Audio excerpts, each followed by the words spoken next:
Dear learners, যে বিষয়টা আলোচনা করছিলাম আজকে তোমাদের মডিউল 1 অর্থাৎ আমার জেটস এক্সেপশনের প্রথম ধাপ শুরু করছি, প্রথম ধাপের আলোচনা শুরু করছি। আমাদের এই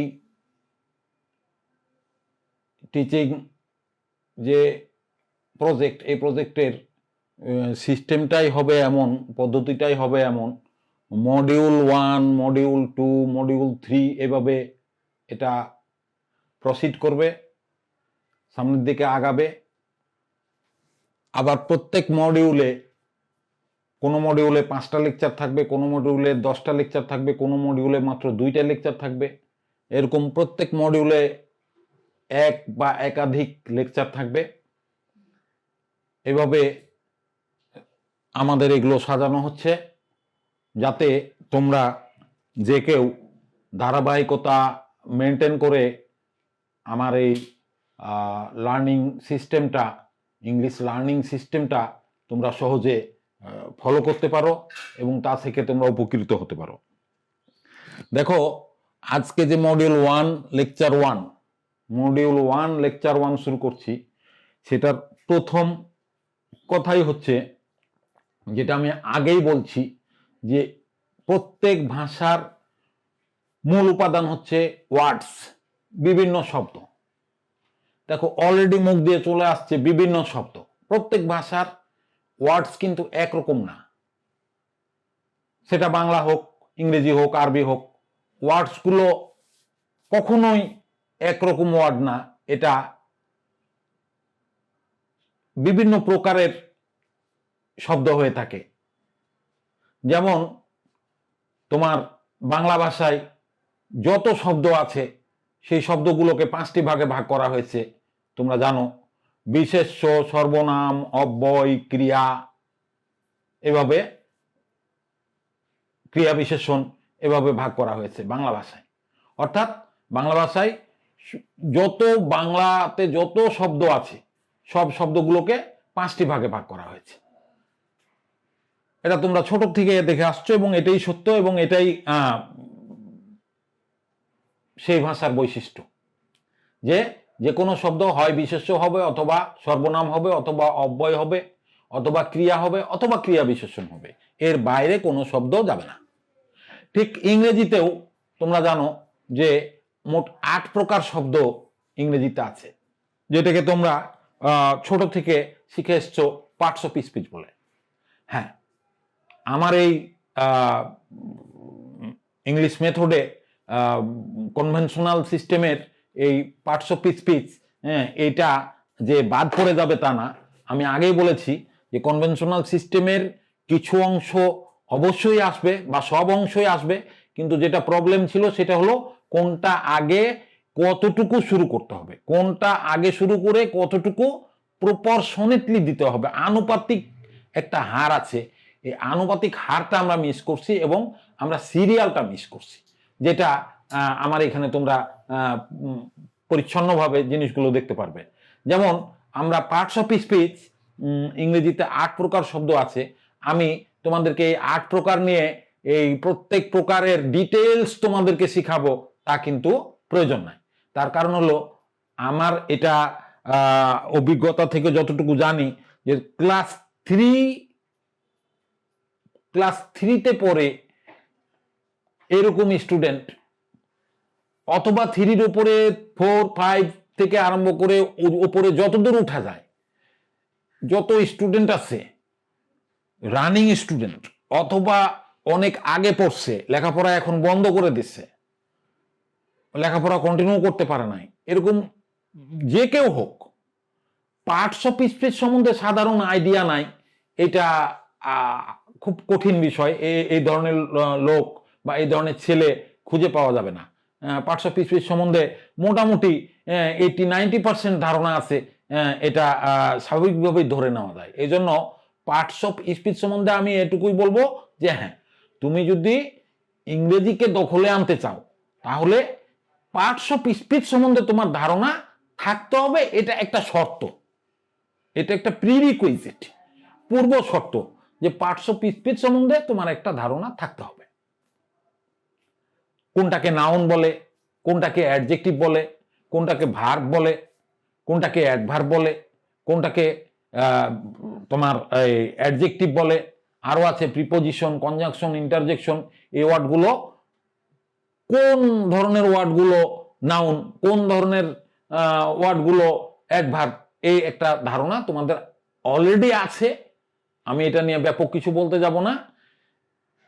সেকেন্ড ধাপ হচ্ছে যে সেকেন্ড যে বিষয়টা তোমাদেরকে জানতে হবে সেটা হলো, প্রথম বিষয়ের ব্যাপারে আর একটু বলবো, পার্টস অফ স্পিচের ব্যাপারে, না বললে বিষয়টা ক্লিয়ার হবে না।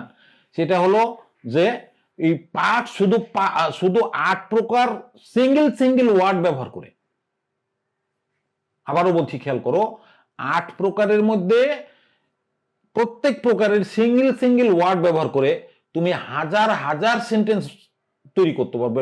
হাজার বললে ভুল হবে, লক্ষ সেন্টেন্স তৈরি করতে পারবে। আবারও বলছি খেয়াল করো, একটু যদি এই জিনিসগুলো ধরতে পারো, প্রথমে ধরতে পারো, তাহলে একবারে পানির মতো সোজা হয়ে যাবে বিষয়গুলো। হ্যাঁ, আবারও বলছি খেয়াল করো, যে 8টা পার্টস অফ স্পিচের যে ওয়ার্ডগুলো আছে, অর্থাৎ ইংরেজিতে সকল ওয়ার্ডই হলো যে কোনো পার্টস অফ স্পিচের অধীনে। এই 8টা পার্টস অফ স্পিচের ওয়ার্ডগুলো তুমি সিঙ্গেল ব্যবহার করে অনেক সেন্টেন্স তৈরি করতে পারো। সিঙ্গেল ব্যবহার করে বলছি, যেমন তুমি লিখলে, বাক্য লিখলে,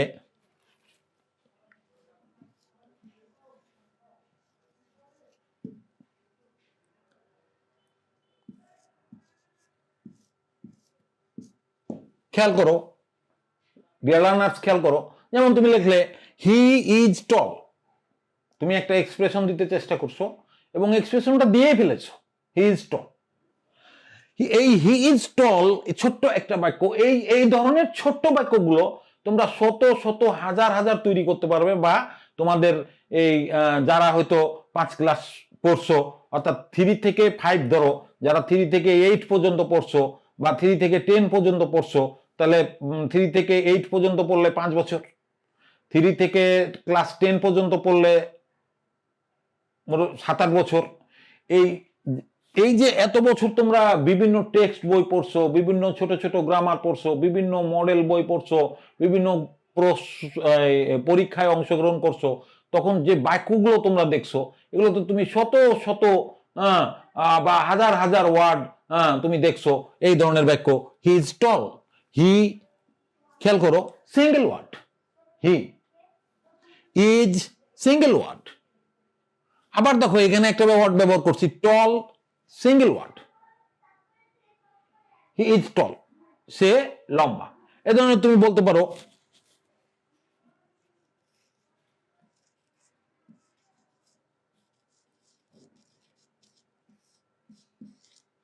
দেখো আর একটা ছোট বাক্য লিখছি, হ্যাঁ, আই এম রেডি।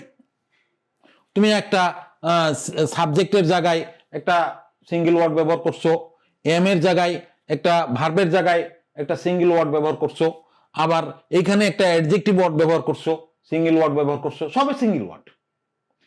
এরকম হি is ton, I am ready, এই ধরনের ছোট বাক্য তুমি হাজার পড়ছো অলরেডি, বা লক্ষ ওয়ার্ড হাজার সেন্টেন্স এই ধরনের পড়ছো, এবং বা লক্ষ সেন্টেন্স পড়ছো। তুমি যা পড়ছো, তুমি যদি একটু ঠান্ডা মাথায় চিন্তা করো যে বাংলাদেশে বিভিন্ন পাবলিকেশনসের, বিভিন্ন প্রকাশনা সংস্থার যত, তোমরা এটা জানো যে অনেক বাজারে অনেক গ্রামার বইয়ে ভর্তি, দেখা যাবে যে 5,000 প্রকার গ্রামার বই আছে। বা তোমাদের যে বিভিন্ন ক্লাসের মাদ্রাসা প্রতিষ্ঠানে, বা যেটা আমাদের সাধারণ যে স্কুল, যে সাধারণ পদ্ধতিতে মাদ্রাসার ছাড়া যে সাধারণ পদ্ধতি, সেই যে পদ্ধতিতে যে বিভিন্ন স্কুল ছোট ক্লাসগুলো আছে, 3, 4, 5, 6, 7, 8, 9, 10, এগুলোতে যে বিভিন্ন টেক্সট বই আছে, এবং বিভিন্ন গ্রামার বই আছে, বিভিন্ন মডেল বই আছে, হ্যাঁ, এগুলোতে, এবং অফিসিয়ালি যত কাগজপত্র আছে বা দুনিয়াতে যত ইংলিশ লেখা আছে, যত ইংরেজিতে প্রকাশ করা হয়েছে এক্সপ্রেশন, সব এক্সপ্রেশনকে যদি তুমি ই করো, তো দেখবা যে লক্ষ লক্ষ এরকম ছোট ছোট সেন্টেন্স আছে তৈরি করা। হি is ton, I am ready. আরো একটা লিখে দিলাম তোমাদের জন্য, ইউ আর,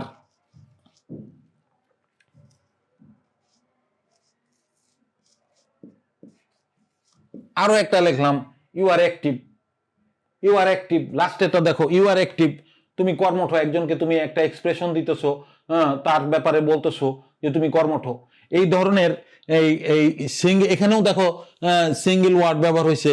এই লাস্টেরটাতেও দেখো ইউ সিঙ্গেল ওয়ার্ড, আর single word, active single word.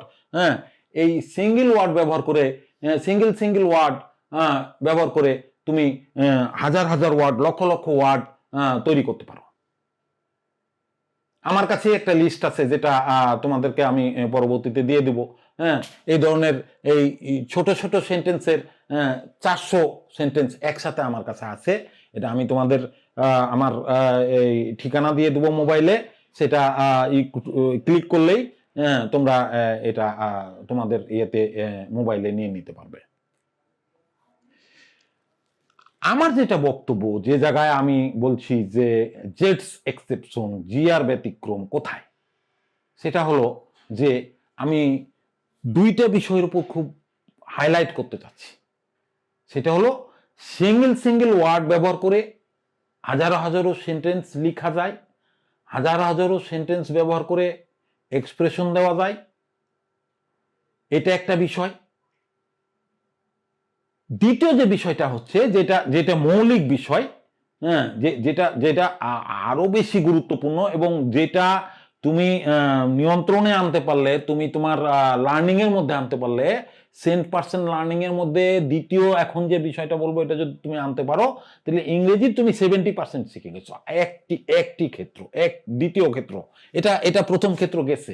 দ্বিতীয় ক্ষেত্র সেটা হলো ফ্রেজ। সেটা কি বলছি? ফ্রেজ। খেয়াল করো, আমি একটা ওয়ার্ড লিখতেছি বোর্ডে, ফ্রেজ।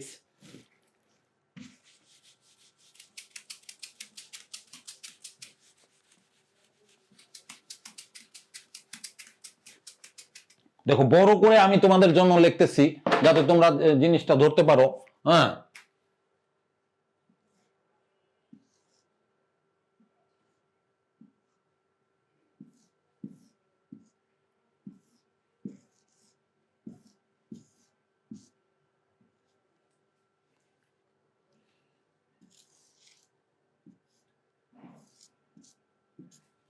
দেখো,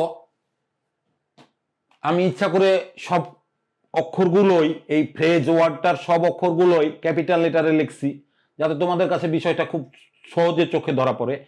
এই যে একটি ওয়ার্ড ফ্রেজ, ফ্রেজ মানে শব্দগুচ্ছ, তোমরা জানো। ওয়ার্ড মানে ওয়ার্ড, সিঙ্গেল ওয়ার্ড, কিন্তু ফ্রেজ মানে শব্দগুচ্ছ। সিঙ্গেল ওয়ার্ডকে তুমি ফ্রেজ বলতে পারবে না,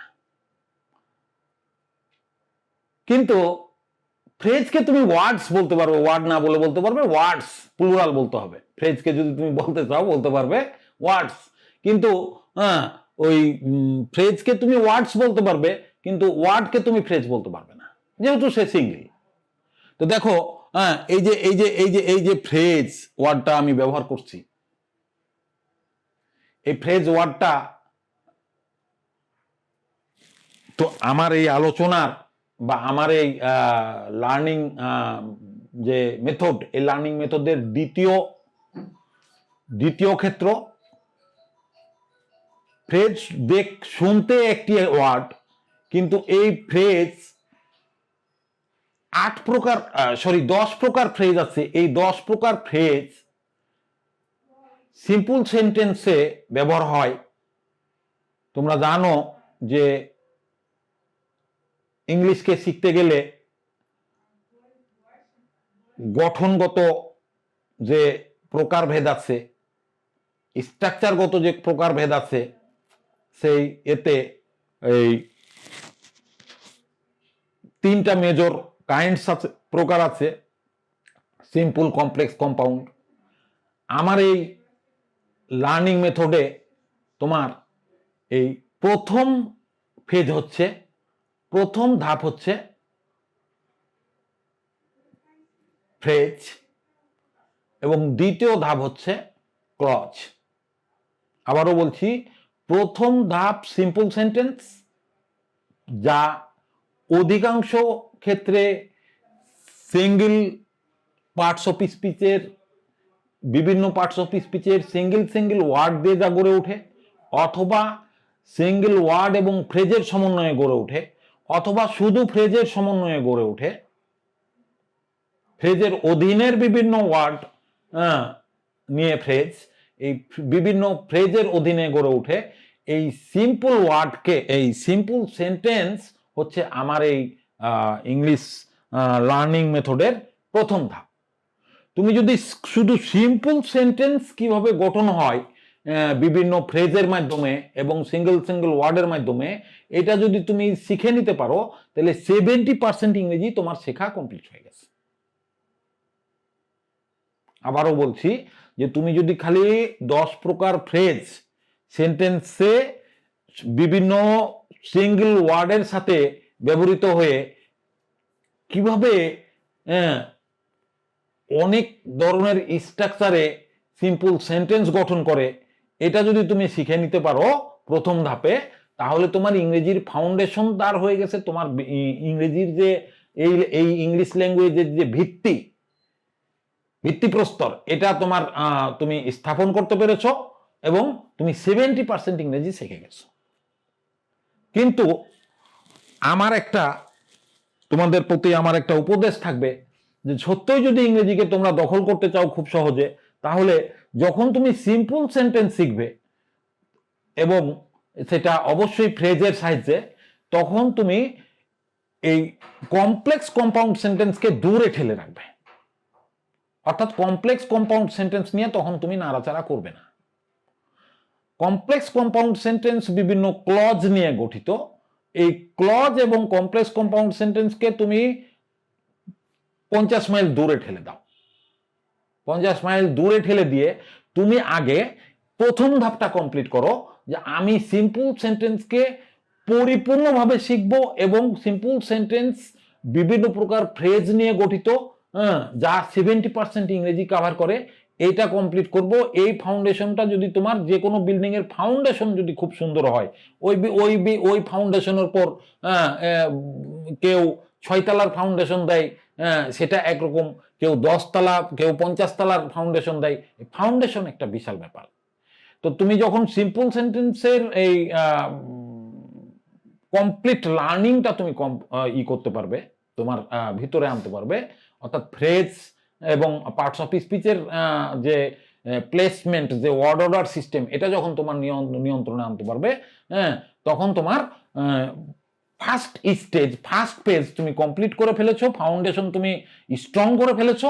তখন তুমি যখন সেকেন্ড ফেজে যাবে, অর্থাৎ ওই যে ক্লজ এবং কমপ্লেক্স এবং কম্পাউন্ড সেন্টেন্স শিখতে যাবে, তখন ওগুলো তোমার কাছে মানে খুবই সহজ লাগবে। এবং তুমি ওই সিম্পল সেন্টেন্স শিখতে গিয়ে যদি তোমার 1 মাস লাগে, তোমার ওই কমপ্লেক্স এবং কম্পাউন্ড এবং ক্লজ শিখতে তোমার 15 দিন লাগবে। ইংরেজি বেসিক শেখা তোমার কমপ্লিট। তো আসো, প্রথমে আমরা যেটা ফার্স্ট ফেজ ওয়ার্ডটা ব্যবহার করছি, তোমরা খেয়াল করো, হয়তো তোমাদের একটু অসুবিধা হচ্ছে। ফেজ, PHASE, দেখো এখানে একটা ওয়ার্ড লিখছি ফেজ মানে পর্যায়। এই ফেজ কথাটার অর্থ হচ্ছে পর্যায়।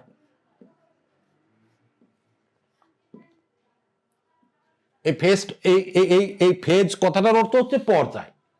তো আমার এই লার্নিং এর ফার্স্ট ফেজ, প্রথম পর্যায় হচ্ছে সিম্পল সেন্টেন্সে যত ধরনের ফ্রেজ ব্যবহার হয়ে এবং পার্টস অফ স্পিচের সিঙ্গেল ওয়ার্ড ব্যবহার হয়ে সিম্পল সেন্টেন্সে যত ধরনের বাক্য গঠন করা যায়, এইগুলো যখন তুমি এগুলো তোমাকে আগে শিখিয়ে দেওয়া, তোমার ফাউন্ডেশন স্ট্রং করে দেওয়া, এবং এই ফাউন্ডেশন যখন স্ট্রং হয়ে যাবে, তখন তুমি ওই দ্বিতীয় ফেজে যাবে।